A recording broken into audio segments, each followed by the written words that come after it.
àyànfẹ́ Olúwa, bí a ti mọ̀ wípé òtítọ́ sọnù nínú ọ̀pọ̀ ìjọ lónìí, èyí ló mú kí Ọlọ́run gbé ikọ̀ àti ìríjú rẹ̀ dìde, Evangelist Babatunde Samuel, láti máa fi ọ̀rọ̀ òtítọ́ Ọlọ́run bọ́ ago àgùntàn rẹ̀. Yóò dára fún wa. Ìwé Genesis orí kẹfà ẹsẹ̀ ìkarùn-ún sí ìkẹfà. Genesis chapter 6 verse 5 and 6. Ọlọ́run sì rí i pé ìwà búburú ènìyàn di púpọ̀ lé ayé, àti pé gbogbo èrò ọkàn rẹ̀ kìkì ibi ni lójoojúmọ́. Inú Olúwa sì bàjẹ́ nítorí tí ó dá ènìyàn sí ayé, ó sì dùn ún bí ọkàn rẹ̀. Amen. Ìbínú jẹ́ ọkàn Ọlọ́run lórí ìwà ènìyàn. Tọ́lọ́run ni wọ́n sọ láàárọ̀ ènìyàn. Ìbínú jẹ́ ọkàn Ọlọ́run lórí ìwà ènìyàn. Kété tó ti di pé ènìyàn jẹ èso nínú ọgbà Édẹ́nì, tó di pé àìṣedédé wọnú ènìyàn ló ti di pé ènìyàn ń hùwà kíkorò sí Ọlọ́run. Nínú ohun gbogbo tí Ọlọ́run dá, ènìyàn nìkan lọ́lọ́run dá ní àwòrán ara ẹ̀. Ọlọ́run ò dá ohunkóhun lẹ́yìn ènìyàn ní àwòrán ara ẹ̀. Ọlọ́run ò dá àwọn áńgẹ́lì ní àwòrán ara ẹ̀. Bí àwọn áńgẹ́lì ti lógo tó, tí wọ́n ní ẹwà tó, tọ́lọ́run dá wọn lónírúurú. Ọlọ́run ò dá wọn ní ìrí àti jíjọ ara rẹ̀. Ènìyàn nìkan ṣoṣo ni Ọlọ́run dá ní jíjọ àti ìrí ara ẹ̀. Torí pé kí ni? Ọlọ́run fẹ́ràn ènìyàn. Ọlọ́run fẹ́ràn ènìyàn. Ìdí nìyẹn bẹ́ẹ̀ sọ fún wa nínú ìwé Jòhánù orí kẹta ẹsẹ̀ 16. Bíbélì wípé nítorí tí Ọlọ́run fẹ́ràn ènìyàn tó bẹ́ẹ̀ gẹ́ tó fi ọmọ bíbí rẹ̀ kan ṣoṣo fún wa. To tell us pé Ọlọ́run sọ fẹ́ràn ènìyàn gidi gan, ṣùgbọ́n ènìyàn ò fẹ́ràn Ọlọ́run. Kò sí èrò Ọlọ́run nínú ọkàn ènìyàn. Ènìyàn ò náà ní Ọlọ́run. Sáǹsáyé bá a ṣe fẹ́. Ṣáájú ìkún omi, èyí ni ẹ̀rí Ọlọ́run sí ènìyàn. Wípé Ọlọ́run bojú wọlé ayé, ó sì wo ìran àwọn ọmọ ènìyàn. Ó rí pé ọkàn wọn kún fún kìkì ibi. Ní ojoojúmọ́, èrò ọkàn wọn síra wọn ò dáa. Ẹnìkan sọ̀rọ̀ kan nígbà kan. Ó ní pé bí Ọlọ́run bá ṣe sí ó kan àyà oníkúlùkù wa ni, kí a lè máa sí, ká máa yẹ tí ń bẹ lọ́kàn olúkúlùkù àwò, ó láwọn máa sá fúnra wa. And that's the truth, because tó bá ṣí ọkàn ẹlòmíì, ejò lọ́ọ̀rì tí ó pàdé ẹ̀, àkekèé, ohun olóró burúkú kìnìún lọ́ọ̀rì lọ́kàn ẹlòmíì. Ọkàn ènìyàn sò burú, and that's the reason why pé ènìyàn gan fúnra ẹ̀ gbàgbọ́ pé inú lé èèyàn wà. Èèyàn ò ṣe é mọ̀ lójú, inú lé èèyàn wà. Inú Ọlọ́run bàjẹ́ lórí ìwà tí ènìyàn wù. Ní ayé Nóà, inú Ọlọ́run bàjẹ́ sáwọn ènìyàn ìgbà náà. Ọlọ́run dẹ̀ fún wọn ní orí ọ̀fẹ́ ìrònúpìwàdà fún 120 years. Ní Nóà fi preach, síbẹ̀ wọn ò change ìwà wọn ò yí padà. Ẹni mélòó ló tẹ̀lé Ọlọ́run láyé Nóà? Nóà nìkan ṣoṣo lọ́lọ́run rí àti ìdílé rẹ̀. Àwọn tó kù ò dáhùn, wọn ò yí padà sí ìkìlọ̀ Ọlọ́run fún wọn títí tí ìkún omi fi palẹ̀ wọn mọ́. Ìwà ènìyàn sò burú. Ìlú Sódómù àti Gòmórà, Ábúráhámù ṣìpẹ̀ fún odidi ìlú méjì pé kí Ọlọ́run má pa wọ́n run, nítorí ìwà búburú ọwọ́ wọn náà ni Ọlọ́run ṣe fẹ́ pa wọ́n. Ábúráhámù dẹ̀ ṣìpẹ̀ níwájú Ọlọ́run. Ọlọ́run dẹ̀ sọ fún Ábúráhámù pé bí mo bá rí olódodo 10 ní ìlú Sódómù òun Gòmórà, in fact Ọlọ́run sọ pé tó ń bá rí olódodo 10 ní ìlú Sódómù tàbí ìlú Gòmórà nìkan rárá. Àníta bá tẹ̀ pa gbogbo ìlú méjèèjì pọ̀, bí a bá lè rí èèyàn 10 tó jó olóòótọ́, Ọlọ́run ló dá lóye sí. But ìyàlẹ́nu ló jẹ́ pé àpàlú méjèèjì pọ̀, síbẹ̀ Ọlọ́run ò rí olódodo 10. Lọ́ọ̀tì nìkan lórí orí ọ̀fẹ́ gbà níwájú Olúwa láti jẹ́ olóòótọ́ ènìyàn àti ohun àtàwọn ọmọ rẹ̀ àti aya rẹ̀. Ṣùgbọ́n ṣe nílànà gẹ pé áńgẹ́lì Olúwa mú wọn lọ́wọ́ jáde kúrò ní Sódómù, síbẹ̀ aya Lọ́ọ̀tù ti bójú wẹ̀yìn. A sì ti fún wọn ní ìkìlọ̀ pé bí a bá ti mú yín jáde kúrò nílùú yìí, ẹ má ṣe bójú wẹ̀yìn o. Kí ló lè nu ìgbọràn kékeré? Ohun gbogbo tí Ọlọ́run dá, wọn ò ní option o. Ohun tọ́lọ́run bá ti sọ ní máa ń ṣe. Wọn ò ní orí ọ̀fẹ́ àti yàn. Ohun tọ́lọ́run bá yàn ní wọn lọ́wọ́ náà máa tẹ̀lé. Àwọn áńgẹ́lì ọ̀run wọn ò tó bẹ́ẹ̀ láti ṣohunkóhun yàtọ̀ sí àṣẹ tí Ọlọ́run bá pa níbẹ̀. Ṣùgbọ́n rí i pé ènìyàn tọ́lọ́run dá ní àwòrán ẹ̀ tó sì fẹ́ràn ni Ọlọ́run yóò fi àṣẹ fún, ni yóò máa ṣe tó tù wù, ni yóò máa ṣe tó wà lọ́kàn ẹ̀. Ìbìnújẹ́ ọkàn Ọlọ́run lórí ìwà ẹ̀dá ènìyàn. Ọlọ́run banújẹ́ títí di àkókò yìí lórí ìwà tí ènìyàn ń wù. Ẹ̀yin náà já wò fún àpẹẹrẹ bí kìnìún ṣe burú tó. Èmi ò rò pé kìnìún máa ń pa kìnìún jẹ o, àbí wọ́n rí rí kìnìún ò ń pa kìnìún ẹgbẹ́ ẹ jẹ, ajá kò lè para wọn jẹ. Ṣùgbọ́n ènìyàn tọ́lọ́run dá ní ìrí ara ẹ̀ ló ń pa ènìyàn bẹ́ẹ̀ láti lówó, ló ń fi ẹ̀jẹ̀ ènìyàn bíi tiẹ̀ wẹ̀. Ènìyàn tí Ọlọ́run dá ní ìrí ara ẹ̀, ènìyàn ìmọ̀ ni ò jọra wọn lójú láti pa. Ìwà ènìyàn korò, ó burú. Ìkẹyìn ayé tá a wà náà láti rí i pé bàbá ń gbọ́ ọmọ ṣòwò, ọmọ ń gbé bàbá ṣòwò, ìyàwó ń gbé ọkọ ṣòwò, ọkọ ń gbé ìyàwó ṣòwò. Ìyàwó ń fún ọkọ ní pọ́ìsì jẹ nítorí dúkìá tọkọ ní, tí ohun gbogbo tí ọkọ àti ìyàwó ní kì í jọ sàwọn lónìí. Torí pé ẹ̀mí tèmi nìkan, ìmọ̀ tara ẹni nìkan, ó ń yọ wọ́n lẹ́nu. Èyí ó dẹ̀ rán assassin lọ́pa ènìyàn ẹgbẹ́, á sì tún níbi bẹ́ẹ̀ rí àtúmọ̀ sókó pé ọ̀rẹ́ mi ẹni pa ọ́, Ọlọ́run ṣèdájú ẹ̀. Èèyàn nìyẹn. Báwo ni ìwà búburú yóò ṣe ní ká Ọlọ́run lára? Ìwà ìgbọràn ló mú kọ́ Ọlọ́run ti ènìyàn jáde náà ọgbà Édẹ́nì. Síbẹ̀ ènìyàn ò dẹ́kun àti yéwùwà ibi. Ìwà ènìyàn tó burú tó báyìí lọ́lọ́run ò fẹ́, ló tún fi rán Jésù wá sínú ayé pé kí Jésù wá kú nítorí ẹ̀ṣẹ̀, ìwà ẹ̀ṣẹ̀ ènìyàn. Síbẹ̀ a rí i pé ẹlòmíì ò ní bí pé Ọlọ́run ò bímọ, ẹnìkan ò bí ènìyàn nìyẹn. Lẹ́yìn gbogbo ìyà tí Jésù jẹ, lẹ́yìn ikú oró tí Jésù kú, lẹ́yìn gbogbo tí Jésù ṣe, lẹ́yìn ìrúbọ Jésù olùgbàlà, síbẹ̀ àwọn kan tún gbàgbọ́ pé Ọlọ́run ò bímọ, ẹnìkan ò bí. Àwọn kan tẹ̀ sọ pé Ọlọ́run ò sí. Iṣẹ́ eré nìyẹn báyìí. Bó ni inú Ọlọ́run ó ṣe rí lọ́run nítorí àwọn ìwà burúkú yìí tí ènìyàn ń wù ú sí. Àṣìṣe ẹ̀ka péré ni Lucifer ṣe, Ọlọ́run fún lórí ọ̀fẹ́ kejì. Ọlọ́run ó le jù kúrò lọ́run, ó le jù sí ìsàlẹ̀ ọ̀run àpáàdì. Kò sí àǹfààní fún láti ronúpìwàdà. Ṣùgbọ́n rí i pé ènìyàn bá tiẹ̀ sí àìgbọ́n nínú ọgbà Édẹ́nì, Ọlọ́run tún ṣe kíni nítorí ìfẹ́ tó ní, ó rán ọmọ bíbí rẹ̀ kan ṣoṣo wá sí ayé láti wá kú fún wa pé kí a lè ronúpìwàdà kúrò nínú ìwà búburú tí a fojoojúmọ́ ayé wa wù. Síbẹ̀ àwọn èèyàn dáhùn. Ikú tí Jésù kú nítorí pé kí àwọn èèyàn kó lè ní ìrònúpìwàdà, kí wọ́n lè fi ayé wọn fún Ọlọ́run nípasẹ̀ Jésù lólúwa tó lùgbàlà. Tí Jésù wá gbéra rẹ̀ kalẹ̀ tó fi ẹ̀jẹ̀ rẹ̀ ra ìjọ yìí làwọn kan sọ di jẹkújẹ. Ìjọ yìí làwọn kan fi òkùnkùn kó jọ ní orúkọ Olúwa. Là ń gbọ́ pé àwọn kan ń pa ọmọ tuntun, rí orí ọmọ tuntun sí abẹ́ ọ̀tà. Làwọn kan ń darapọ̀ mọ́ ẹgbẹ́ ayé láti jẹ orí japa ènìyàn bíi tiwọn torí pé wọ́n fẹ́ kó èrò jọ. I don't know. Mi mọ tí ènìyàn fẹ́ kọ́ lọ́n tó ṣe. Mi mọ tí a fẹ́ kọ́ lọ́n tó ṣe lẹ́yìn gbogbo ilé tó ti ṣe. Àwọn èèyàn tá a tẹ̀síwájú nínú ìwà ipá. Jésù kú fún ẹ̀ṣẹ̀ wa nítorí pé ká lè dẹ́kun ìwà búburú ní wíwù nípasẹ̀ rẹ̀. Ṣùgbọ́n síbẹ̀ ṣé ìwà búburú tán? Abájọ Bíbélì wípé nínú ilé Olúwa nìdájọ́ yóò ti bẹ̀rẹ̀. Nínú ilé Ọlọ́run gan lọ́lọ́run ti bẹ̀rẹ̀, nínú ṣọ́ọ̀ṣì látòrí pẹpẹ lọ́lọ́run ti bẹ̀rẹ̀ ìdájọ́. Inú Ọlọ́run bàjẹ́ nítorí ìwà ènìyàn.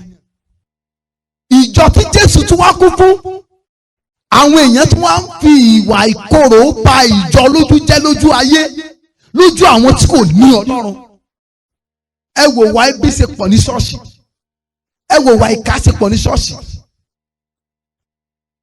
Ọwọ́ àwọn kwaya lẹ́tì bá pé wọ́n sẹ́yìn ìwà àpààyàn, ìwà àgbèrè, ìwà olè, ojú kòkòrò, tẹ̀m̀bẹ̀lẹ̀kún, ìwà akẹ́nimọ́ni. Ọwọ́ àwọn tó tún lọ ṣọ́ọ̀ṣì náà lẹ́tì bá ẹ wá nínú Ọlọ́run ní bàjẹ́. Ẹ̀yin tí Jésù kú fún, tó kú fi ẹ̀jẹ̀ rẹ̀ rà padà kó láàrin àwọn ènìyàn lásán tí wọn kò ní lólúwa tó lùgbàlà. Ẹ̀yin náà lẹ́tún wá hùwà tí kò dára, tí kò sunwọ̀n. inú Ọlọ́run ò sí ní ìbàjẹ́, ìbínújẹ́ Ọlọ́run lórí ìwà ènìyàn. Ìsí tọ́lọ́run bá banújẹ́ nítorí ìwà tó ń wù ọ̀ ní dọ́run. That's the reality. Gbogbo tó wù kó rí kó ṣe fọ́lọ́run. Gbogbo tó wù kó rí kó rà sílé Ọlọ́run. Gbogbo tó wù kó rí kó sacrifice. Ọba gbé owó lẹ̀ kí chọ́ọ̀chì fi ralẹ̀. Ọba gbé owó lẹ̀ láti ra bọ́ọ̀sì fún chọ́ọ̀chì. Ọba gbé owó ńláńlá lẹ̀ kí chọ́ọ̀chì fi so oríṣiríṣi mèremère ohun gbogbo fún ìyìn rere. Bí ìwà rẹ bá pa Ọlọ́run lẹ́kún, kò sí ọ̀run fún ọ. Bíbélì sọ fún wa nínú ìwé Pétérù kejì orí kìíní láti ẹsẹ̀ karùn-ún, ó ní ẹ fi ìwà rere kún ìgbàgbọ́. Ẹ fi ìwà rere kún ìgbàgbọ́. Bó ní ìwà rẹ ṣe rí? Jésù ti kú fún ọ láti pa ẹ̀ṣẹ̀ rẹ, láti pé kó o lè kọ́ ìwà bí Ọlọ́run. Bíbélì wípé orí ọ̀fẹ́ tá a fi gbà wá là, ó ń kọ́ wa láti ṣe ìwà bí Ọlọ́run gbogbo. Orí ọ̀fẹ́ tá a fi gbà wá là, ó ń kọ́ wa láti ṣe ìwà bí Ọlọ́run gbogbo. Lẹ́yìn tó o nígbàlà, ìwà wo ló tún wù? Ọlọ́fà yẹ fún Jésù tán. Ìwọ la tún bá nídìí ẹjọ́ burúkú. Wọ́n wọn lọ tún jọ ń bá àyàn jẹ́. Lẹ́yìn tó lọ gba Jésù tán, àtúnbágò bí àlọ́wọ́ ẹ, ọlọ́gba Jésù tán, ọ̀tún bí obìnrin kan pamọ́ síbi kan ń bá a sùn, ọ̀sàgbèrè. Lẹ́yìn tó lọ gba Jésù tán, ọ̀nà ní aláwo, ọ̀mú dúdú mọ́ funfun. Lẹ́yìn tó lọ gba Jésù tán, inú náà lọ́lọ́. Bíbélì wípé ègbé ni fún ayé nítorí ohun kọ̀sẹ̀. Torí pé kí ni ohun ìkọ̀sẹ̀ kẹ́kọ̀ọ́ lè má ṣaláì wá. Ó ní ṣùgbọ́n ègbé ni fún ẹnikẹ́ni tó bá ti pàṣẹ rẹ̀ wá. Ìsí tí ìwà rẹ bá pa Jésù lẹ́kún, tí ìwà rẹ bá mú káwọn èèyàn sá lẹ́yìn Jésù, ó dáràn. Torí pé generation àwọn Kristẹni ta ní lónìí, generation àdùnkìá ni. Ìgbà ayé tó wù wọ́n ní ń gbé, ìwà tó wù wọ́n ní ń wù ń gbòòrò. Ọ̀gá lọ́pọ̀lọpọ̀ ẹni tí ń pẹ̀lẹ́ lórí ìgbàgbọ́. Ọ̀gá ọ̀tọ̀ níwà tí ó wù ní ṣọ́ọ̀ṣì, ọ̀tọ̀ níwà tí ó wù ní ilé. Ìyàwó ẹlòmíín sunkún lórí ìwà tó wù. Olórí àfàdúrà Àjàgùsì ló pẹ́rẹ́ tó bá dé yóò mọ ilé àdúrà kùngbàkùngbà. Wo sọ́ọ́rí tí àwọn ará ilé rẹ bá sunkún lórí ìwà tó ń wù nínú ilé, tó o sì wà rè ṣọ́ọ̀ṣì inú náà lọ́ọ́ parí ayé ẹ̀ sí. That's the reality. Ta ni ìwà rẹ ń bà nínú jẹ́? Ìwọ tó Ọlọ́run ti gba Jésù lólúwa tó lùgbàlà. Ẹja fi àwọn tí ò ní Jésù, ẹja fi wọ́n sílẹ̀. Ìgbà gbogbo ni àwọn fi wà tí wọ́n bọ́lọ̀ nínú jẹ́. Ìgbà gbogbo Bíbélì wípé inú Ọlọ́run bàjẹ́ lórí ènìyàn búburú lójoojúmọ́. Torí pé kí ni ìwà wọn bọ́lọ̀ nínú jẹ́. Ìwọ tó wá lọ ti ní Jésù tó péré lẹ́nu ìràpadà, ṣé ìwà tiẹ̀ náà tó mọ bọ́lọ̀ nínú jẹ́? Yẹ ìwà tó ń wù wò, ìwà tó ń wù nínú ilé, ìwà tó ń wù níbi iṣẹ́, ìwà tó ń wù ládùúgbò. Yẹ̀ wò dáadáa. Bíbélì wípé má ṣe jẹ́ ohun ìkọ̀sẹ̀ fún Júù, fún Hélénì àti fún ìjọ Ọlọ́run. Ẹ má ṣe jẹ́ ohun ìkọ̀sẹ̀. Kí ló sì lè mú yàn jẹ́ ohun ìkọ̀sẹ̀? Ìwà ni. Ìwà ni ó wà ọ́ débi tó parí ayé ẹ̀ sí. Ìwà wo ló ń wù? Ìwà wo la mọ̀ ọ́ mọ́? Ìwà wo la ládùúgbò mọ̀ ẹ́ mọ́? Ìwà wo làwọn tẹ́ ẹjọ́ ṣiṣẹ́? Ìwà wo náà mọ̀ mọ́? You have to check the kind of life you are living. O lè sọ pé o ní Jésù lólúwa àtolùgbàlà kí a má rí ìwà Ọlọ́run nínú rẹ. Ìwà bí Ọlọ́run. Bíbélì wípé ẹni tó bá jẹ́ ti Ọlọ́run kì í dẹ́ṣẹ̀ nítorí pé irú Ọlọ́run gbé inú rẹ̀. That is the nature and the character of God lives in him or her. Ìwà Ọlọ́run dandan ni kó wà nínú rẹ tó o bá ti jẹ́wọ́ Jésù nítòótọ́ lólúwa àtolùgbàlà. Bíbélì wípé ẹnikẹ́ni tó wà nínú Jésù ó di ẹ̀dá tuntun, kíyèsí ohun àtijọ́ kọjá lọ. Ẹ wà àwọn tó wà nínú ayé. Ọkùnrin ń bá ọkùnrin sùn, obìnrin ń bá obìnrin sùn. Ìdátọ́ lọ́rùn dáhùn ò tẹ́ wọn lọ́rùn. Ọmọ dúdú á lọ sọ̀rọ̀ ẹ̀dí pupa. In fact engine làwọn èèyàn fi ń múra báyìí, engine. Mo rí particular video kan, kẹ́míkà ni wọ́n á dà sáwọn èèyàn lára. Èèyàn dúdú fa wọ́n á wá da kẹ́míkà yẹn sí wọn lára láti orí dí ẹsẹ̀. Wọ́n á da kẹ́míkà yẹn sí wọn lára. Wọ́n á ní pé kán lọ wẹ̀. Ẹ rò pé wọ́n ṣí nǹkan yẹn kó lára wọn ni. Gbogbo dúdú ara wọn dẹ̀ máa wù ìdáná báyìí. Wọ́n wá pupa jù. Àwọn tó wà nù ayé ń bóra, ìwọ náà ń bóra fẹ́rẹ́fẹ́. Kí lè fi yàtọ̀? Ìwà wo ni Sódómù àti Gòmórà wù? Kí la fi gbọ́ wọn ní Sódómù? Ọkùnrin àtobìnrin ti ń bára wọn sùn níbẹ̀ ni. Ọlọ́run sọ fún àwọn mẹ́sítọ́lì, ó ní wọn kò gbọdọ̀ dùbúlẹ̀ ti ẹranko. Kí ló ṣẹlẹ̀ lónìí báyìí?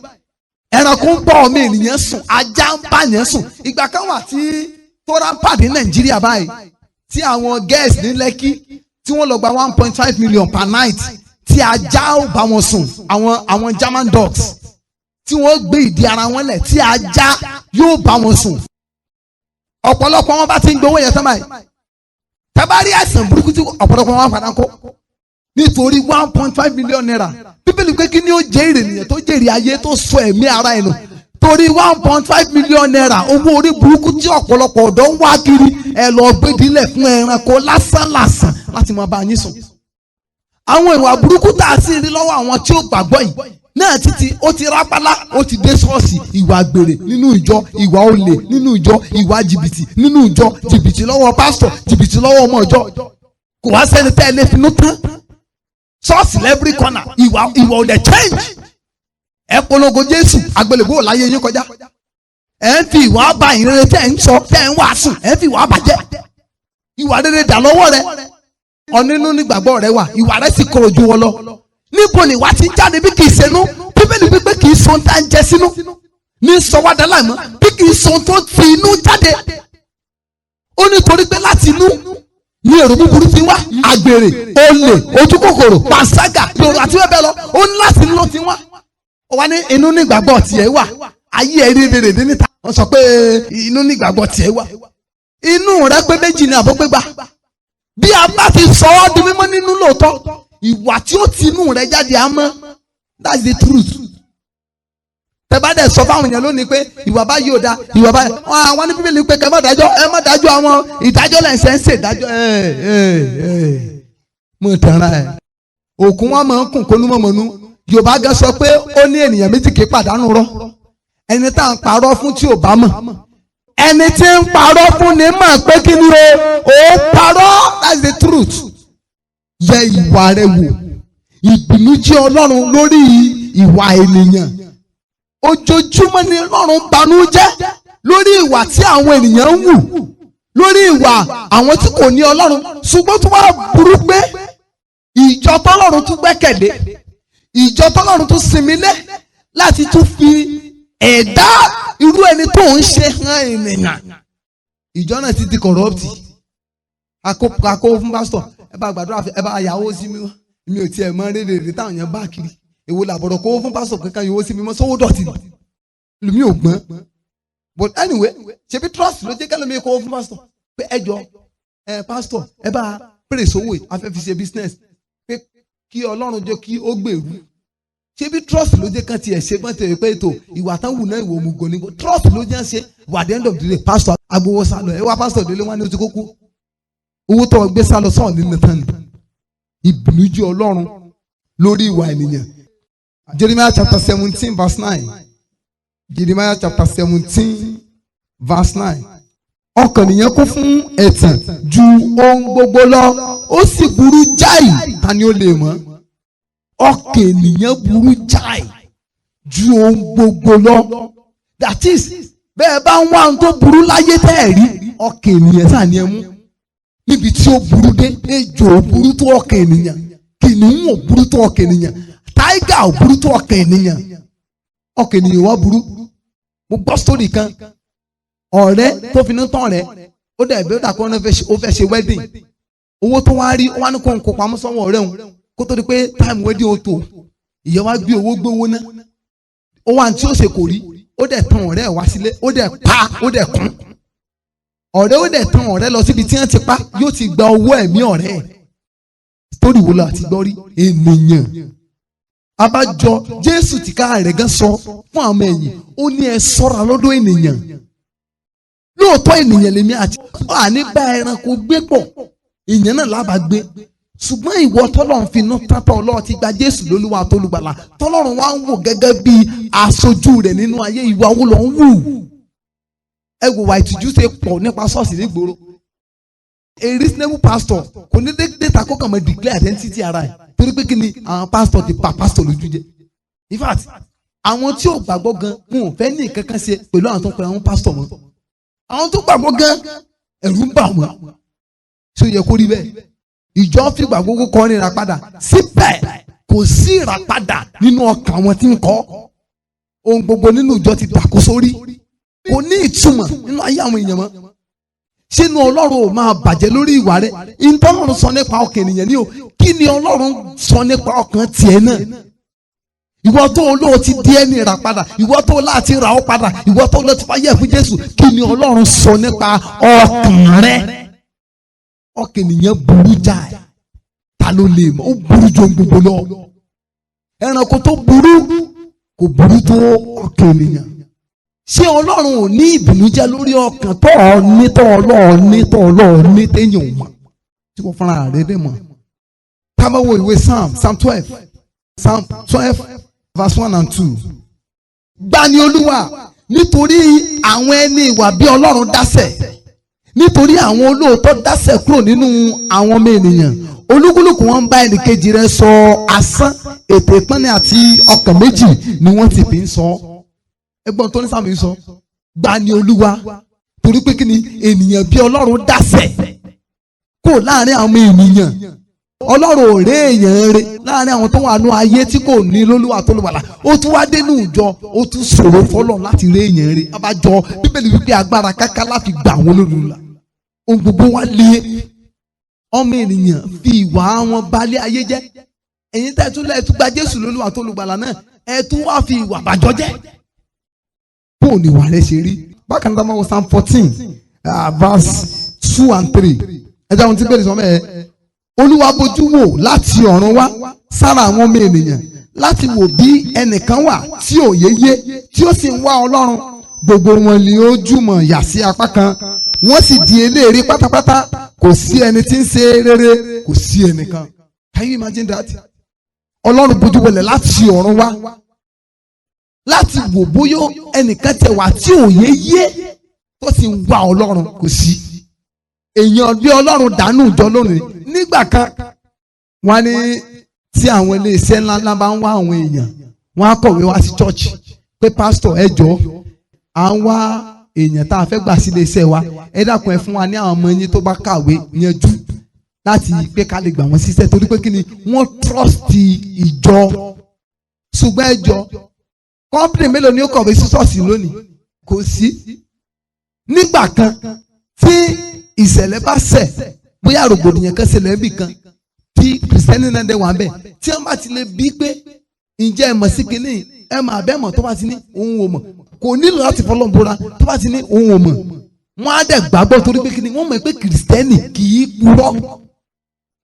Ẹ mẹ́yẹ àwọn kìrìsìtẹ́nì èké tó kọ́ta lónìí.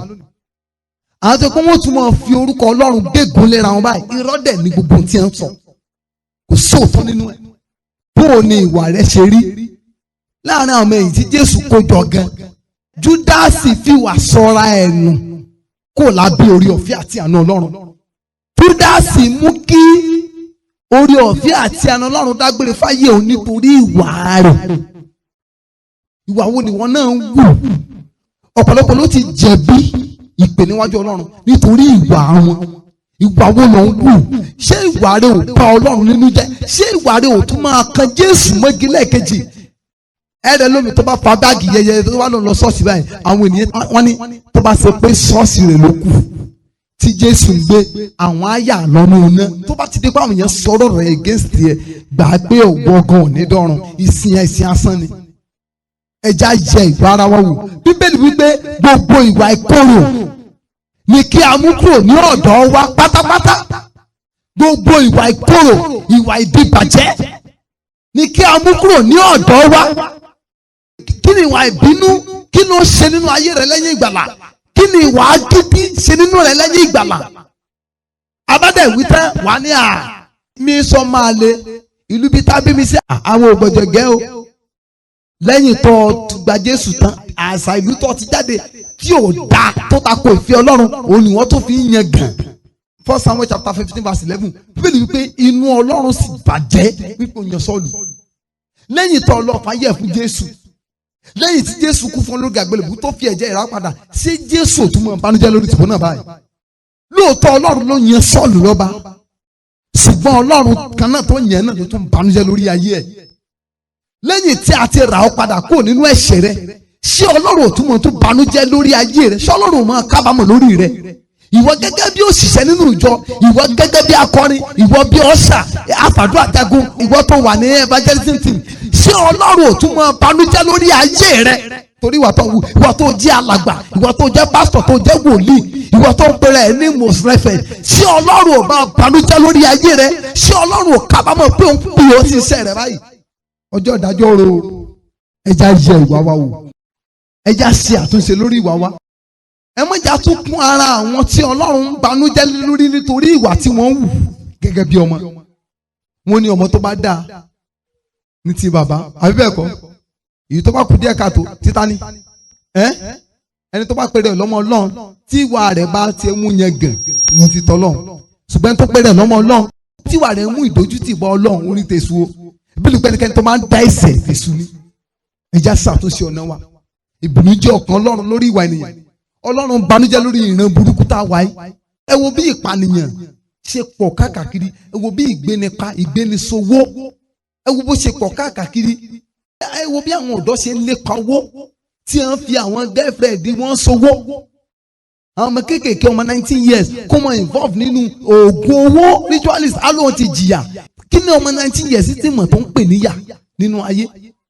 Láti fi hàn pé ìwà ènìyàn burú. Ṣùgbọ́n àwa tá a jẹ́ ti Ọlọ́run, ó yẹ kí ìwà wa kó mú ìgbóríyìn bá Ọlọ́run. Ó yẹ kí ìwà wa kó mú inú Ọlọ́run dùn. Jésù sọ pé àwa ni ìmọ́lẹ̀ ayé. Ó ní ìlú tá a tẹ̀dó sórí òkè kò lè farasin. Ó ní ẹ jẹ́ kí ìmọ́lẹ̀ yín mọ́lẹ̀ tó bẹ́ẹ̀ gẹ́ kí àwọn ènìyàn kó lè rí iṣẹ́ rere yín. Ìwà ni Jésù sọ̀rọ̀ nípa ẹ̀ pé kí a jẹ́ kí àwọn ènìyàn kó rí ìwà rere nínú wa tó bẹ́ẹ̀ gẹ́ tí wọ́n fi ògo fún Ọlọ́run nípasẹ̀ wa. Ẹ jọ̀ọ́ ẹ já lọ ṣàtúnṣe lórí ìwà wa. Ọlọ́run banújẹ́ lórí gbogbo àwọn ìwà ìkorò gbogbo. Èyí tí a pera wa ní ọmọ Ọlọ́run tí a sì ń wù. Yẹ ìwà rẹ wò. Wo ìgbé ayé tó ń gbé. Ìjọ ọlẹ́rìíre ládùúgbò. Kí làwọn èèyàn mọ̀ ọ́ sí níbi iṣẹ́? Kí ni ìyàwó rẹ mọ̀ ọ́ sí nínú ilé? Kí lọkọ rẹ mọ̀ ọ́ sí? Kí ni àwọn ọmọ tó bí kí náà mọ̀ ọ́ sí? Kí náà mọ̀ ọ́ sí ní fámìlì rẹ? Ìwà wo náà mọ̀ tó ń wù? Ìjẹ́ ìwà rẹ ń pọ̀ Ọlọ́run lẹ́kọ̀ọ́ ni tàbí ó múnú Ọlọ́run dùn? Ẹ jáde lórí ẹsẹ̀ wa. Ẹ sọ fún Ọlọ́run. Olúwa ràn mí lọ́wọ́ láti tún ìwà mi ṣe. Gbogbo tí ìwà mi ò ti fi ògo fún orúkọ mímọ́ rẹ tó. Olúwa jọ̀ọ́ ràn mí lọ́wọ́ láti ṣe àtúnṣe. Ẹ jẹ́ gbàdúrà bẹ́ẹ̀. Mo nígbàgbọ́ pé Ọlọ́run ti fọwọ́ tọ́ ayé rẹ nípasẹ̀ ọ̀rọ̀ Ọlọ́run alààyè tí o gbọ́ tán yìí. O lè fẹ́ láti mọ ikọ̀ àti ìríjú Ọlọ́run tàbí fún àdúrà àti ìmọ̀ o lè pè sórí aago yìí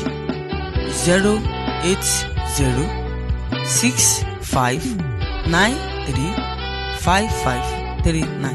Ẹ máa tẹ̀síwájú nínú oore ọ̀fẹ́ Kristi. Láti gbọ́ onírúurú ìwàásù ọ̀rọ̀ Ọlọ́run mìíràn tí ń ṣe oúnjẹ ẹ̀mí, o lè kàn sí wa lórí ẹ̀rọ ayélujára yìí tí ń ṣe YouTube channel wa Evangelist Babatunde Samuel. Bákan náà lórí Audiomack Evangelist Babatunde Samuel. Ẹ ṣé púpọ̀.